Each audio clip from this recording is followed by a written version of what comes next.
वालेकुम। आज हम पैंक्रियास की बात करेंगे। पैंक्रियास में ये वाला मॉडल भी और जो ये दूसरा, ये दोनों मॉडल्स के थ्रू समझाऊंगा। तो होता क्या, pancreas when it's divided into head, it is divided into head का ये होता है एक अनसिनेट प्रोसेस। हेड के बाद आती है नेक के बाद आती है बॉडी एंड देन आती है and market tell.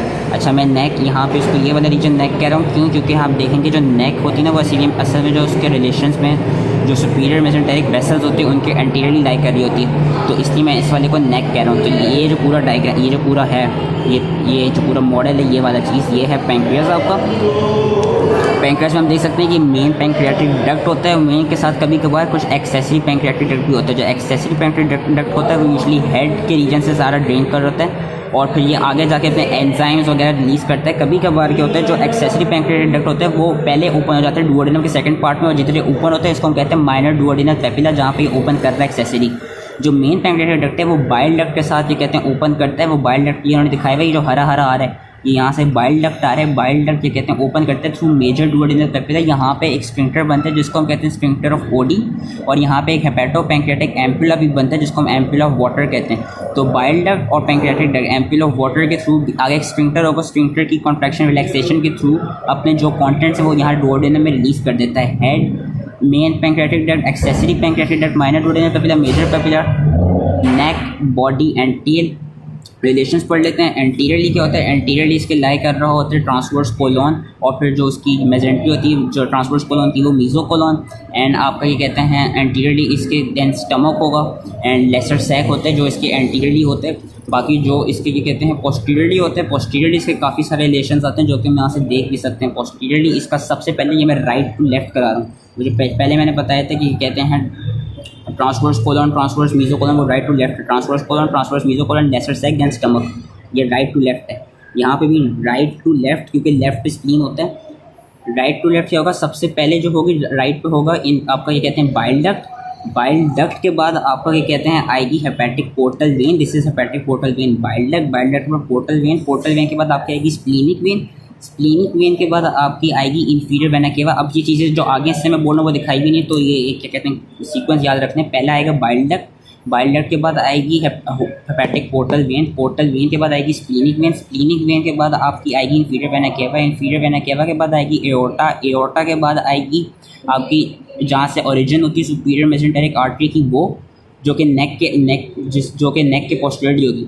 Origin of superior mesenteric artery के बाद आपका आएगा लेफ्ट स्वास मसल के बाद आपका आएगा लेफ्ट सुप्रारीनल ग्लैंड के बाद आपका आएगी लेफ्ट किडनी, एंड देन आएगा आपका hilum of spleen, left hilum of spleen. तो ये पूरा राइट टू लेफ्ट स्ट्रक्चर्स होते हैं। अब इसकी ये पोस्टीरियर रिलेशंस में थे,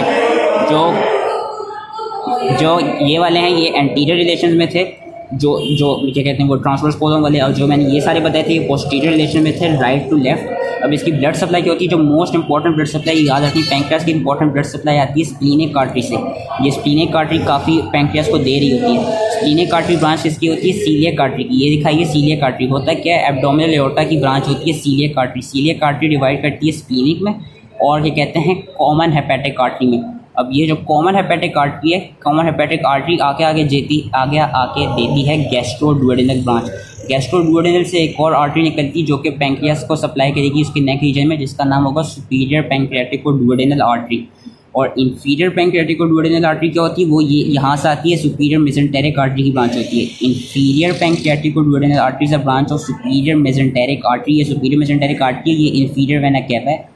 एंड सुपीरियर पैंक्रियाटिको-डुओडेनल आर्टरी जो कि नेक के रीजन पर आती है, it is a branch of gastroduodenal artery. Gastroduodenal artery is a branch of common hepatic artery is a branch of coeliac artery. और यहाँ से स्प्लीनिक आर्टरी भी निकल रही है जिसे सप्लाई करिए, और इन्हीं नाम की जो वेन्स होती हैं splenic veins and superior and inferior pancreatico-duodenal veins, ये इसे ड्रेन करेंगी।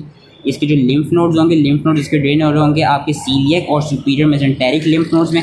इसकी जो नर्व सप्लाई होगी वो दोनों सिंपैथेटिक और पैरासिम्पैथेटिक होगी। सिंपैथेटिक आएगी एब्डोमिनो पेल्विक स्प्लैंक्निक, क्या कहते हैं एब्डोमिनो पेल्विक स्प्लैंक्निक नर्व्स सिंपैथेटिक सप्लाई दे रही होंगी, और पैरासिम्पैथेटिक इसकी आ रही होंगी थ्रू वेगस नर्व। ये थ्रू था इस मॉडल के थ्रू। फिर से मैं एक दफ़ा बस रिवाइज कर रहा हूँ।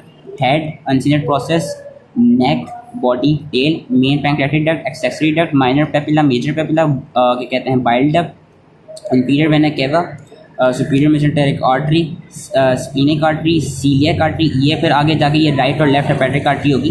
तो ये तो कॉमन हेपेटिक आर्टरी प्रॉपर, ये है गैस्ट्रोडुओडेनल आर्टरी और फिर ये है सुपीरियर पैंक्रेटिकोडुओडेनल आर्टरी। ये तो गॉल ब्लैडर रखा है।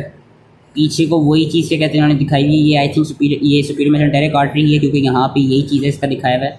ये इन्फीरियर वेन है क्या, अच्छा ये स्प्लीनिक वेन है और ये फिर हेपेटिक पोर्टल वेन है। और क्या कहते हैं ये आई थिंक ये भी आई बिलीव इन्फीरियर पैंक्रेटिकोडुओडेनल आर्टरी ही है, ये स्प्लीन है।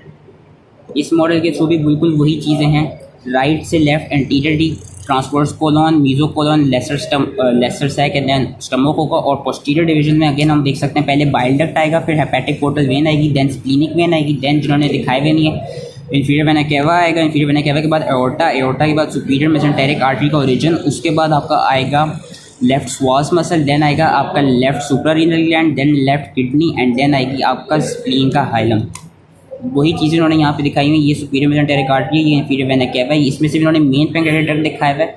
इसमें बस एक वो है थोड़ा सा ये कहते हैं जो गलती है, ये कोई आर्टरी नहीं है, यही सीलियक आर्टरी, ये स्प्लीनिक आर्टरी, ये है आपकी क्या कहते हैं कॉमन हेपेटिक। कॉमन हेपेटिक से ये है गैस्ट्रोडुओडेनल और यही आगे देगी आपका क्या कहते हैं सुपीरियर पैंक्रेटिकोडुओडेनल और ये है इन्फीरियर पैंक्रेटिकोडुओडेनल। असल में इसमें मसला ये है कि जो सुपीरियर पैंक्रेटिकोडुओडेनल है वो आती यूजली नेक के रीजन से, तो इन्होंने इधर ये नेक का रीजन नहीं है, तो ये शायद ये इन्होंने मेरा ख्याल से दिखाने की कोशिश की होगी, पर ये वाली आर्टरी कुछ भी नहीं है, ये गलत है। ये सुपीरियर पैंक्रेटिकोडुओडेनल नहीं है, सुपीरियर पैंक्रेटिकोडुओडेनल ये वाली है। नेक का हमने याद रखना है कि नेक हमेशा सुपीरियर मेसेंटेरिक वेसल्स के एंटीरियरली लाई कर रही होगी।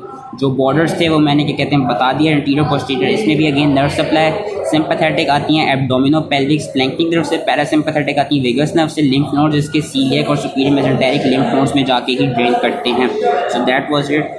आई होप इजीली समझ में आ गया हो। इनसे रिलेटेड जो एंडोक्राइन ग्लैंड है, एंडोक्राइन से रिलेटेड जिनकी आ जाते हैं पैंक्रेटाइटिस, इसका क्लिनिकल आ सकते हैं। आपका डायबिटीज़ मोस्ट इंपॉर्टेंट आ जाती है, टाइप 1 एंड टाइप 2। टाइप 1 में ये होता है कि उसमें जो बीटा सेल्स हैं वो प्रोड्यूस हो ही नहीं होते जो इंसुलिन से क्रिएट करते हैं। टाइप 2 ऑटोइम्यून होती है। टाइप 2 में क्या होता है कि बीटा सेल्स होते हैं पर इंसुलिन की रेजिस्टेंस होती है। जो एक्स्ट्रा हेपेटिक सेल्स होते हैं वो इंसुलिन की रेजिस्टेंस शो कर रहे हैं तो वो इंसुलिन को टेक नहीं कर पा रहे होते। So that was it. I hope ये इजीली समझ में आ गए हों एंड थैंक यू।